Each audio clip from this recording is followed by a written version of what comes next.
The connection between philosophy and the mathematical sciences has always been very close. Plato had written over the door of his academy the words, "Let no one enter here who is ignorant of geometry." It was Aristotle who codified the basic sciences into the categories and gave them the names that we use to this day. Some of the greatest philosophers have been themselves great mathematicians who invented new branches of mathematics. Descartes is an obvious example, and so is Leibniz and Pascal. In fact, most of the great philosophers, not all, but most, came to philosophy from mathematics or the sciences, and this tendency has continued into our present century. Bertrand Russell was trained first as a mathematician. Wittgenstein was trained first as an engineer. The reason for this persisting connection is, I think, obvious, and that is that the basic urge which has driven most of the greatest philosophers has been the urge to deepen our understanding of the world and of its structure, and this is also what creative scientists are doing. For most of the past, too, people thought that mathematics was the most indubitable knowledge, as well as being utterly precise and clear, that human beings possessed. So there have always been plenty of philosophers examining mathematics to try and find out what was so special about it, and whether this was something that could be applied to the acquisition of other sorts of knowledge. Ditto with the sciences, which were also thought to yield a very specially safe and certain kind of knowledge. What was it about science that made its results so reliable, people asked themselves, and could its methods, whatever these were, be used in other fields? These investigations into the concepts and methods and procedures and models that are involved in mathematics and in science have come to be known as the philosophy of mathematics and the philosophy of science. And it's with these that we're going to be concerned in this program, chiefly with the philosophy of science, though in fact we have someone taking part who is expert in both, Professor Hilary Putnam of Harvard University. Professor Putnam, I'd like to start our discussion from a standpoint which I think a very large number of our viewers occupy anyway. And it's really this. Since the 17th century, I suppose, there's been a spectacular decline in religious belief, especially in the West and especially among educated people. And for millions, the role that used to be taken in life by a worldview based on religion has been increasingly supplanted by a worldview based on science, or at least purporting to be derived from science anyway. And this is still enormously powerful in the hold that it has on people's minds throughout the West. Probably it affects all of us. So I think I'd like to start this discussion by getting you to pin down that scientific world outlook which is so influential in the modern world and which will be underlying a lot of what we're going to have to talk about. Let me dodge the question a little bit by talking not about what scientists think now, but what many scientists thought 100 years ago or 75 years ago. Think of doing a crossword puzzle. You might have to change a few things as you go along, but towards the end, everything fits and things get added on one step at a time. That's the way the progress of science looked for 300 years. In 1900, a famous mathematician, David Hilbert, gave a list of 50 mathematical problems to a World Congress of Mathematicians, which are still very famous. It's very interesting that he included one problem which we would not call a mathematical problem very early in the list. I think it's problem 3, which was to put the foundations of physics on a satisfactory basis.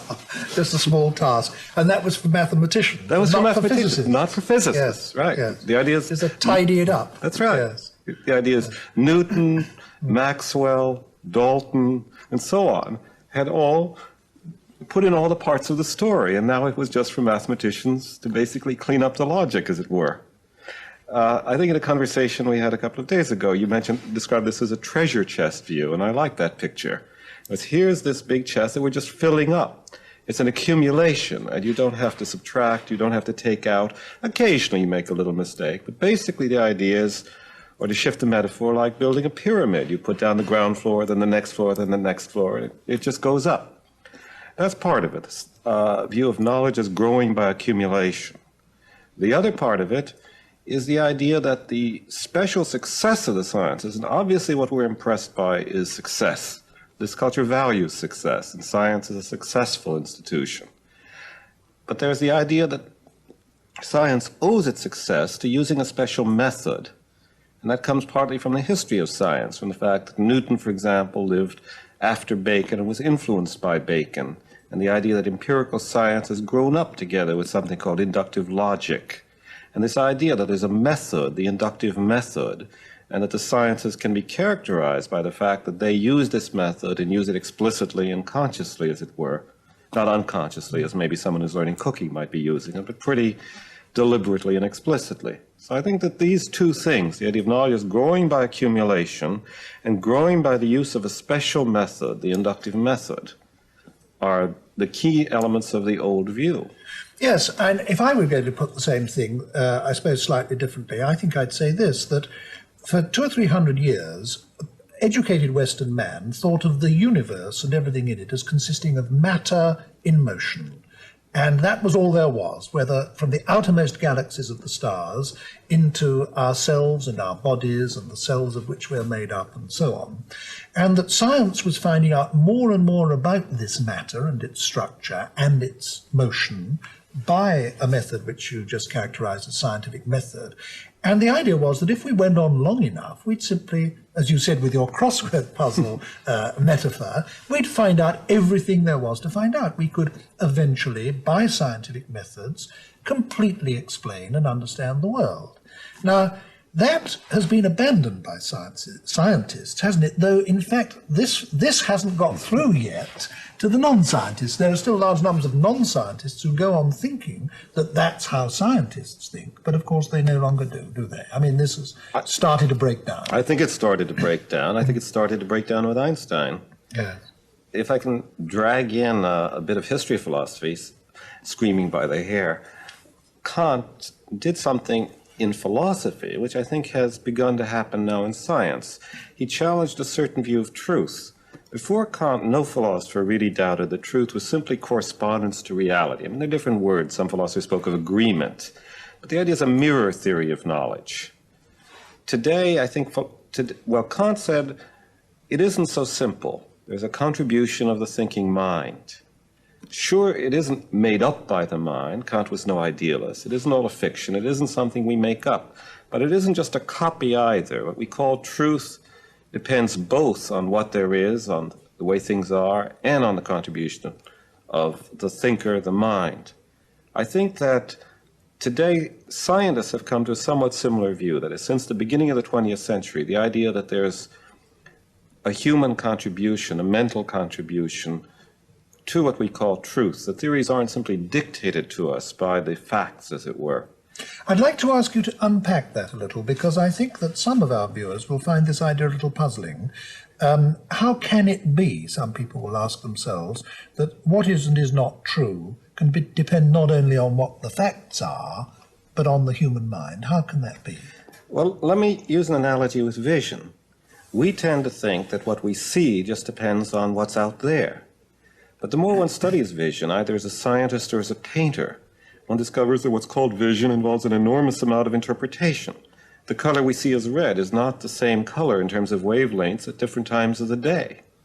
So that even in what we think of as our simplest transaction with the world, just looking at it, we are interpreting, In other words, we bring a whole number of things to the world that we're not directly conscious of, usually, unless we turn inwards and start examining them. That's right. I think the world must have looked different in the Middle Ages to someone who looked up and thought of the stars as up and us at the bottom, for example. Today, when we look out into space, I think we have a different experience than somebody with the medieval worldview. And what you're saying is that the very categories in which we see the world and interpret our experience, and the ideas within which we organize our observations and the facts around us and so on, are provided by us, so that the world as conceived by science is partly contributed by external facts, but also partly contributed by categories and ways of seeing things which come from the human observer. That's right. And an example of that in science, I'll oversimplify, but it's not basically falsified, is this wave-particle business. It's not that there's something, an electron, which is somehow half a wave and half a particle. That would be meaningless. But that there are many experiments which can be described two ways. You can either think of the electron as a wave, or you can think of it as a particle, and both descriptions are in some crazy way true and adequate. There are alternative ways of describing the same facts, and both descriptions are accurate. That's right. Philosophers have started talking of equivalent descriptions. There's a term used in philosophy of science. But now, for a couple of hundred years after Newton, educated Western man thought that what Newton had produced was objective fact, that he had discovered laws which governed the workings of the world and the workings of the universe, and this was just objectively true independently of us, that Newton and other scientists had read these facts off of nature by observing it and looking at it and so on. And these statements which made up science were simply true. Now, there came, didn't there, a period in the development of science, beginning in the late 19th century, when people began to realize that these statements were not entirely true, that this wasn't just a body of objective fact which had been read off from the world. In other words, that science was corrigible. Scientific theories could be wrong.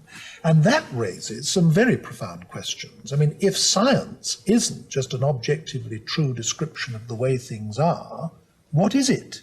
And if we don't get it from observing the world, where do we get it from? Well, I don't want to say we don't get it from observing the world at all.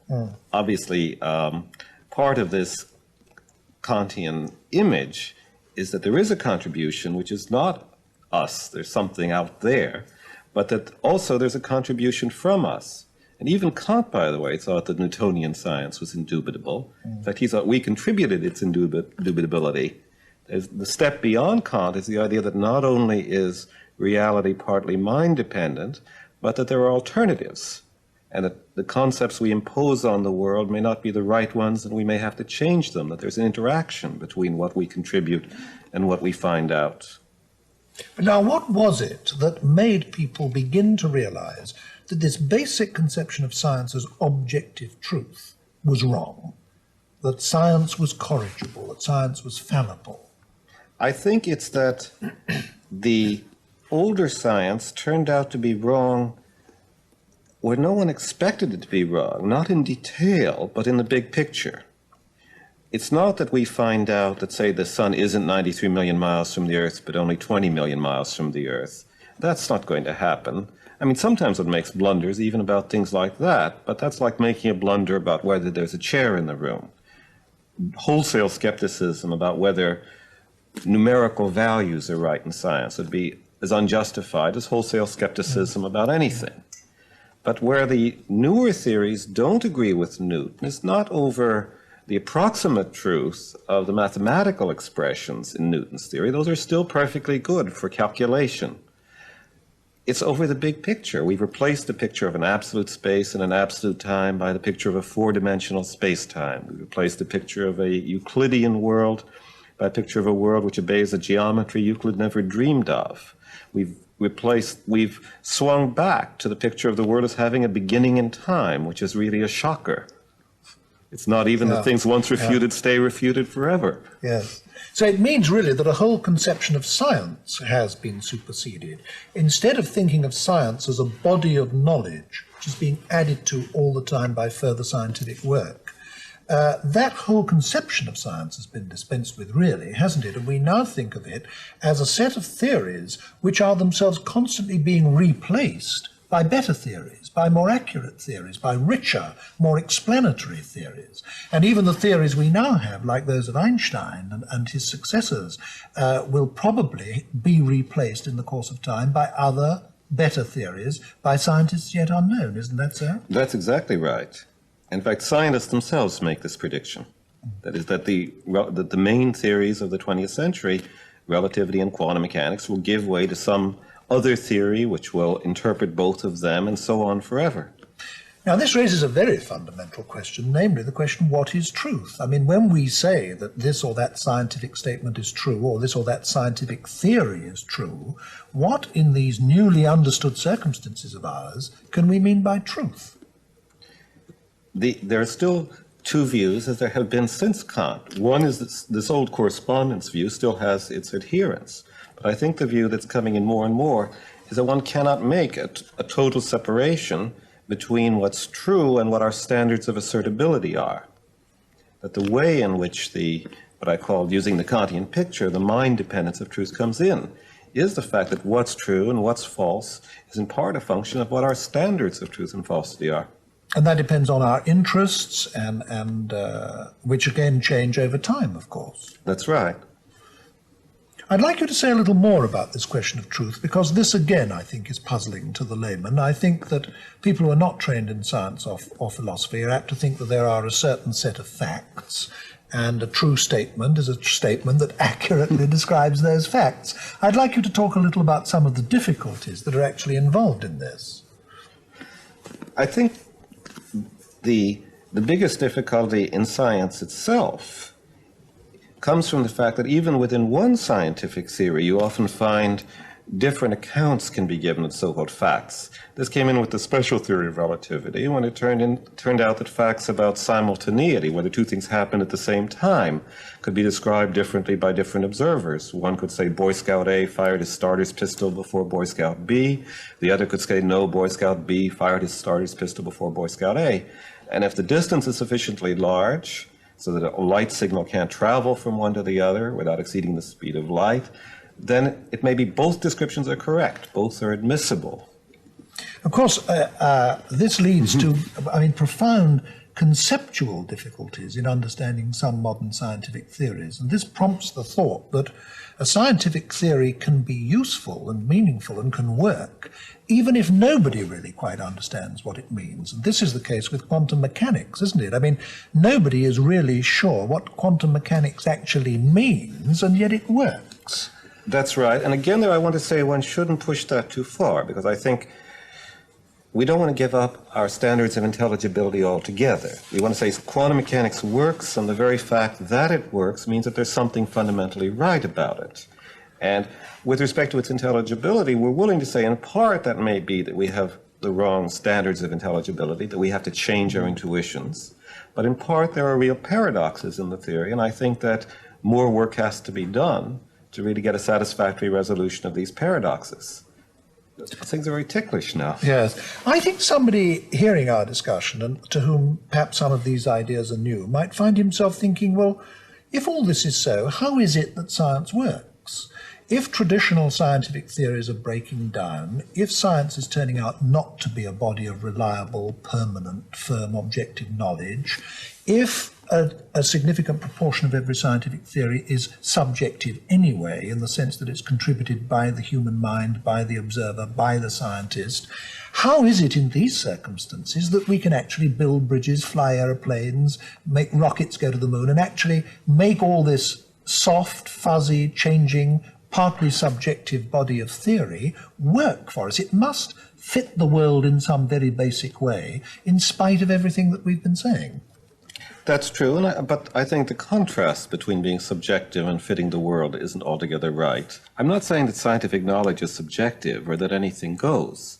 I say we're in the difficult position that we often are in life of thinking there is a difference between good and bad reasoning, but we don't have a mechanical rule. In everyday life, we use interest-loaded terms. We wouldn't say that there's a policeman on the corner if we didn't have a whole network of social institutions. Somebody coming from a primitive tribe which didn't have policemen might say there's a man in blue on the corner.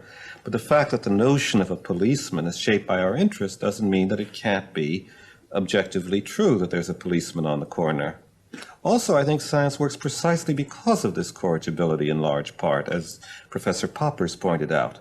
The difference between science and previous ways of trying to find out truth is in large part that scientists are willing to test their ideas because they don't regard them as infallible in a way that was known at the beginning and then in the success of Newtonian science somewhat forgotten. And we've had to be reminded again of what Bacon knew, that you have to put questions to nature and be willing to change your ideas if they don't work.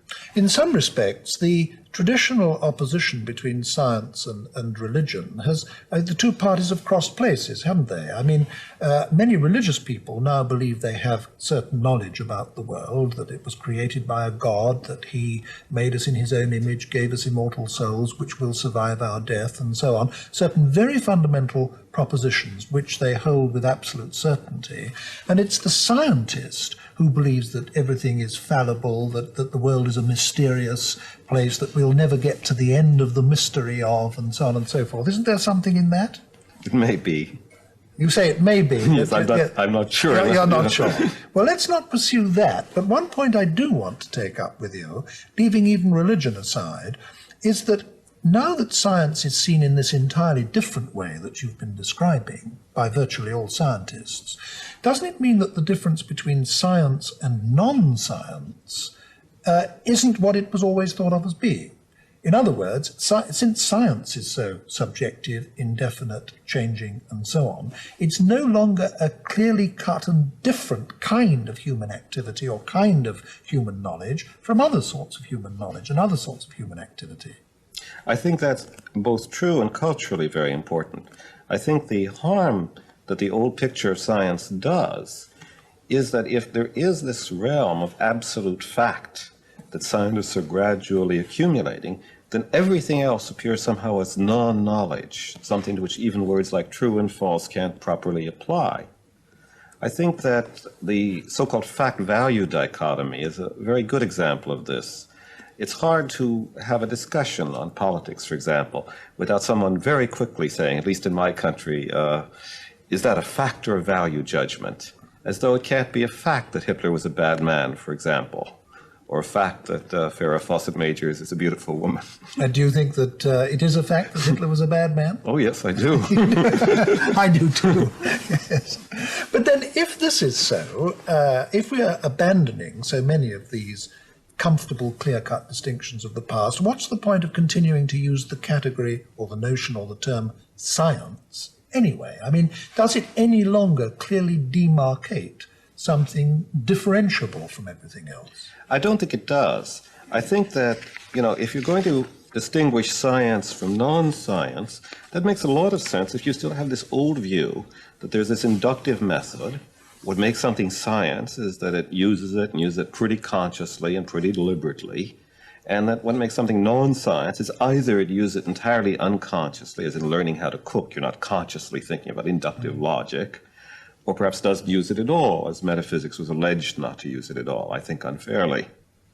But both say that there's a sharp line between, say, practical knowledge and science, and to say that the method which is supposed to draw this line is rather fuzzy, something that we can't state exactly, and attempts to state it, by the way, have been very much a failure still. Inductive logic cannot be, say, programmed on a computer the way deductive logic can be programmed on a computer. And I think the development of deductive logic in the last 100 years and the development of the computer have really brought home very dramatically just what a different state we are in with respect to proof in the mathematical sciences, which we can state rigorous canons for, and proof in what used to be called the inductive sciences, where we can state general maxims, but you really have to use intuition, general know-how, and so on in applying them. One of the two categories that you described, the old-fashioned way of looking at science in terms of, was that there was a particular scientific method.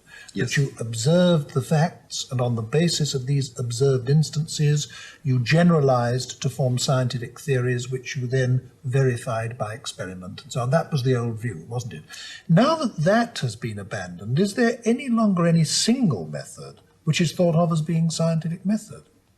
I don't think there should be. People talk of scientific method as a sort of fiction, but I think that even in physics, where you do get experiments and tests which pretty much fit the textbooks, there's a great deal that does, and then a great deal that shouldn't. And I think, in fact, in the culture, I don't really believe there's an agreement on what's a science and what isn't. Any university will tell you in its catalog that there are things called social sciences, and that sociology is a science, and that economics is a science. I bet if you ask anyone in the physics department whether sociology is a science, he'll say no. And why will he say no? That's interesting. I think the real reason is not that the sociologists don't use the inductive method. They probably use it more conscientiously, poor things, than the physicists do. I think it's because they're not as successful. So in other words, science has become almost a name for successful pursuit of knowledge. That's right. Yeah, yeah. Well, now, I think you've given a very, very good description of the way in which this age-old view of what science was has broken down in our century and been replaced by something much more fluid and perhaps much more difficult to get hold of. But you have, I think, described it very clearly. Can we now come, against this background, to what philosophers of science are actually doing? You are a philosopher of science. What do you and your colleagues do? Well, part of what we do, which I won't try to describe on this broadcast, is fairly technical investigation of specific scientific theories. We look at quantum mechanics very closely. We look at both to learn what lessons we can from it for philosophy and to see what contributions we can make as philosophers to clarifying its foundations. We look at relativity theory very closely. We look at Darwinian evolution very closely, and so on. This is the part of philosophy of science that provides the data for the rest. But much philosophy of science shades over into general philosophy, and I think the best way to describe it is in terms of what we've been talking about. That is, each of the issues we've been talking about divides philosophers of science. There are philosophers of science who have a correspondence view of truth and try to show this can be made precise, that the objections can be overcome, you can still view science somehow in the old way, and there are others who try to sketch what another view of truth would come to. There are philosophers who still think there is an inductive method that can be rigorously stated and who work on inductive logic. And by the way, I think it's important that there should be, because we won't make progress to trying to state the inductive method if there aren't, and that there are others who view the development of science more culturally, more historically, and there are people like myself who have a sort of in-between position. I think there's something to the notion of a scientific method, there are clear examples, but that it's more or less a continuum, that you mustn't think of it as a kind of mechanical rule, an algorithm that you can apply to get scientific knowledge. So that I'd say each of these issues, the nature of truth, the nature of the scientific method, whether there's any necessary truth in science, anything conceptual contribution which is permanent and can't be subject to revision is a big question. And who are you, plural, doing all this work for? I ask that. I don't ask that in an irreverent way, but what I have in mind is this. I've myself taken part in attempts to bring scientists and philosophers together for discussions of precisely the issues that you've raised. And these attempts have usually failed, and failed for the same reason, namely that the scientists lose interest. They go back to their laboratories and get on with doing more science, and the great bulk of working scientists, it seems to me, don't in fact take very much of an interest in the issues that you've been talking about. I think it's conspicuous that the greatest of all scientists are exceptions. I mean, the really blockbusting, the path-breaking scientists who've actually made the revolution in this century that you've been talking about, people like Einstein, Max Planck, Niels Bohr, Max Born, Schrödinger, de Broglie, these people were enormously interested in the conceptual questions that you raised. But these were the pioneering geniuses, and the great mass of thousands of scientists who follow on behind them and put their work to its practical application. They don't seem to care. So who is listening to you? Who is reading the stuff that you publish? Well, I'd say, first of all, I think we are basically writing for the philosophically interested layman, for the reader of philosophy.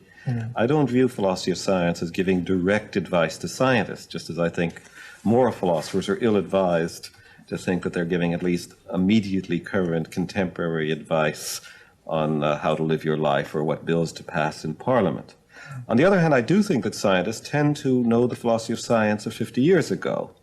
And perhaps this is the bad thing, that is, perhaps this time lag, this culture lag, has some value in weeding out what they shouldn't pay attention to. I mean, it's annoying to a philosopher to encounter a scientist who's both sure that he needn't listen to any philosophy of science, and then who produces verbatim ideas which you can recognize as coming from what was popular in 1928. And is there a direct parallel here between what you're saying about scientists and Keynes, the economist Keynes's famous remark that nearly all businessmen who thought that they were indifferent to airy-fairy economic theory were in fact the slaves of the economic theorists of yesterday, of a previous generation? That's exactly true. I suppose another parallel one could make would be to say that the account that ordinary language users give of language and their use of language would be extremely unsophisticated, simply because they take it for granted and have never thought about it.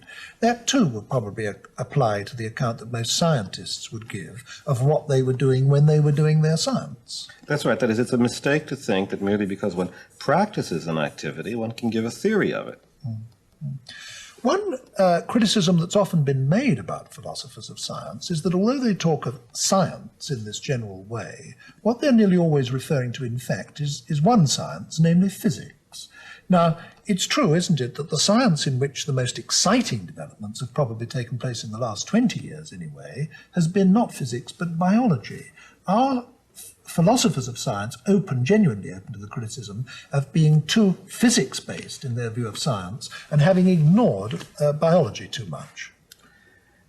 I think I would defend us against that on the grounds that I don't, although the theories in biology are of great scientific importance, Darwin's theory of evolution, Crick-Watson on DNA and so on, they don't by and large pose big methodological problems of a kind that don't arise in physical science. I mean, I'm not sure whether you're going to agree with that. Well, I mean, you mentioned the word evolution just now, and it seems to me that here is a concept which originated in one of the sciences, namely biology, and which over a comparatively short period of time has spread throughout the whole of our culture, so that the way almost everybody thinks is influenced by the notion of evolution, not only about the origins of man, but about institutions or the arts or all kinds of other things. I mean, evolution has become a dimension of Western man's thinking about almost anything. Is that not so? That's right. And perhaps there has not been enough attention to this theory, though what strikes me as interesting is that the possibility of explanations of what we think of as the biological kind, explanations in terms of function rather than in terms of the building, physics and chemistry, what you're made of, have come under more attention recently as a result of computer science. Now this does raise something I'm particularly interested in when you talk of computer science, and that is the interaction between our technology, in the case of computers, and philosophy. Not just science and philosophy, but technology and philosophy. I mean, computers were originally constructed on the basis of a self-conscious analogy with the human mind, weren't they? But as they became more and more sophisticated, we began to learn things from them about the human mind. So our construction of computers and what they then tell us about ourselves seems to actually proceed by interactive growth. Isn't that so? That's right. And today, this is one area, by the way, in which philosophers are in close contact with scientists. That is, the fields of linguistics, cognitive psychology, computer science, and philosophy of language today interact constantly. People send papers to one another, not because someone tells them to. There are conferences at which specialists in these fields meet together, again, not because someone decided there should be some cross-fertilization. The interesting thing about the computer case, if I can stick with it for a moment, is one might have thought that the rise of the computer would encourage a certain kind of vulgar materialism. The idea, so after all, we are machines, so after all, everything about us can be explained in terms of physics and chemistry. Paradoxically, the real effect of the computer on psychology and on philosophy of mind has been a decrease in that kind of reductionism. See, the thing about the computer is that when you work with computers, you very rarely have to think about their physics and chemistry. There's a distinction that people draw between their software, meaning their program, their instructions, their rules, the way they do things, and their hardware. And generally you ignore their hardware. You talk about computers at the software level, and you wouldn't really be able to explain what they do in a way that would be of any use to anyone in terms of the hardware level. There is a kind of emergence here, although it's not a mystical kind of emergence. It's not that they're violating the laws of physics. It's just that the level of at higher level facts about organization have a kind of autonomy. You'd say the fact that it's following this program explains why it does this, and I don't need to know how it's built. I only need to know it can be built in such a way that it will follow this program. This is a return to a view If you apply this to the mind, it suggests a return to a view of the mind that I associate with Aristotle. There's the view that we are not ghosts in a machine, not spirits which only temporarily embodies, but that the relation between the mind and the body is a relation of function to what has that function. Aristotle said if you use the word soul in connection with an axe, and of course he said you don't, you'd say the soul of an axe is cutting. And he said the soul of the eye is seeing. And he thought of man as a thing that thinks. Yes, you're talking now of the alternative to materialism and, say, a religious view that this gives us.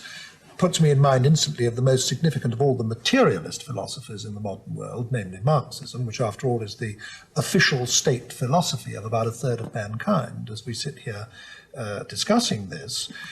Marxism claims to be scientific, and this is a very important thing about it. Is there a significant Marxist contribution to the philosophy of science? I don't think there's a significant Marxist contribution, but I don't think that the Marxists were all wrong either. I think Engels was one of the most scientifically learned men of his century. He got a number of things wrong, but he had an immense general scientific knowledge. And Anti-Düring, his big book on philosophy of science, although it contains some rather strange ideas, some of which he gets from Hegel, by the way, is on the whole a sensible book on philosophy of science, among other things. On the other hand, it's not specifically Marxist. I'd say that Engels' views in philosophy of science are in large part influenced by the standard philosophy of science of the time. They're a fairly sophisticated, inductive account. And what about subsequent Marxist thinkers who also had some pretension to be philosophers, like Lenin, for example? Well, I think they're uneven. Lenin, I think, is on the whole one of the worst. He says, for example, that theories are copies of motion. I mean, there you have the copy theory of science just copying off the reality in its crudest view. Mao is more sophisticated. Mao is very influenced by John Dewey, who was widely read in China in the 1920s. Do you think it's actually made a contribution to the subject as it is today, or not really? I think that it anticipated, it perhaps might have made a contribution if people had been less ideologically divided, because I think non-Marxists could have learned. The Marxists were among the first people to try to somehow combine a realist view with a stress on practice, with a stress on corrigibility. And they were very hostile to the notion of a priori truth. And today many mainline philosophers of science are very hostile to a priori truth. As it is, they play somewhat the role in philosophy of science, I think, that Keynes said they play in economics. He described Marx as one of his sort of underground predecessors. Yes. When I was introducing this program, I mentioned not only the philosophy of science, but also the philosophy of mathematics. And before we close, I would like us to say something about that anyway. I suppose one can really say that the central problem in the philosophy of mathematics is a direct parallel to the central problem in the philosophy of science, namely, how does it fit the world? With science, it's how does science fit the world? In mathematics, it's how does mathematics fit the world? Is that right? That's right, and it's even worse, because if you're trying to defend a copy view, a correspondence view of truth in empirical science, you can answer the question, well, how do we build up this picture in such a way that it corresponds? By saying we have sense organs. As I mentioned before, that's not a total answer because there's a tremendous amount of interpretation involved in simple seeing and simple hearing. But if you're talking about numbers and sets, and someone says, okay, if mathematical knowledge is simply some kind of a copy of the way numbers are and the way sets are and the way other abstract objects that mathematicians study are, the question then, what sense enables us to see how they are? What is a number? Yes. A deeply problematic question, but still an important one. That's right. And on the other hand, I don't want to say that the anti-correspondence view has it very easy either. It seems to me that mathematical knowledge is a real puzzle. And I think that philosophers should concentrate more on philosophy of mathematics than they do now, because it seems to be an area where no theory works very well. Isn't there another very important parallel between mathematics and science? I mean, throughout the history of science, one of the conflicts has been between one camp who thought that it was all about objects in the world which existed independent of human experience, and another camp which thought, no, it's human beings and observers who actually contribute most of this. And as you pointed out much earlier in our discussion, the truth is almost certainly a combination of both. There is a long-standing dispute in mathematics, isn't there, between one body of people who think that mathematical knowledge is something that's, so to speak, inherent in the structure of the world, and we derive it from the world by experience and observation, and another body of mathematical thought that says, no, no, no, mathematics is a creation of the human mind, which we then try to impose on reality, like a grid, as it were, on a landscape. Isn't that so? That's right. The latter story is attractive because of the sense organ problem, but it doesn't seem to work either because it seems that we're not free to impose any mathematics or any logic we want. Almost anyone would admit that at least you have to be consistent. And what's consistent and what isn't somehow something we can just make up or decide. As when we try to stress conventionalist accounts, subjective accounts, we come up against the objectivity of mathematics. When we try to stress the objectivity of mathematics, we come up against another set of problems. I think we can learn a lot more than we now know about human knowledge and about scientific knowledge by going further into this area. Talking of where we're going from where we are, so to speak, I think the most interesting way in which you could end this discussion, Professor Putnam, would be by talking about what you regard as the most interesting problem areas of the moment, and therefore, I take it, the most likely growth areas for the immediate future in both of the subjects we've been discussing, philosophy of science and philosophy of mathematics. Okay, I think that if I'm allowed to confine my prediction to the immediate future, because we know that long-run predictions are always false, but in the immediate future, I would expect philosophy of mathematics to be a growth area and philosophy of logic. I would expect philosophy of physics, I think, to decline somewhat from its central place in philosophy of science, although I think part of it touches philosophy of logic. The astounding suggestion has actually come forward in connection with quantum mechanics that we may have to change our logic, our view of what the true logical laws are, in order to really understand how the world can be quantum mechanical. And I think this side of philosophy of quantum mechanics that touches philosophy of logic will be a hot discussion area. But more generally, I think areas which we almost don't think of as philosophy of science that become philosophy of language and philosophy of mind, like these questions about computer models of the mind, computer models of language, and these more general questions about theories of truth, the nature of truth, the nature of verification, how science can be objective even though there's not a rigorous scientific method. I think these questions will continue to be the staples of the field. One thing that worries me about this whole area is its relationship to the educated layman. I mean, which in a sense is the person our discussion has been for. After all, it's now over 70 years since the 25-year-old Einstein published the theory of relativity, and I'm sure you'll agree with me that it's true to say now that the great majority of educated people with higher educations, university degrees and so on, still have scarcely any idea of what this is all about, and it's done very little to actually influence their view of the world.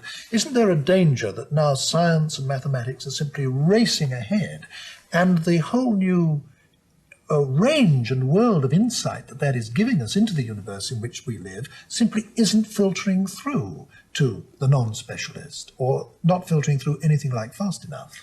That is a danger, but it's one that something can be done about.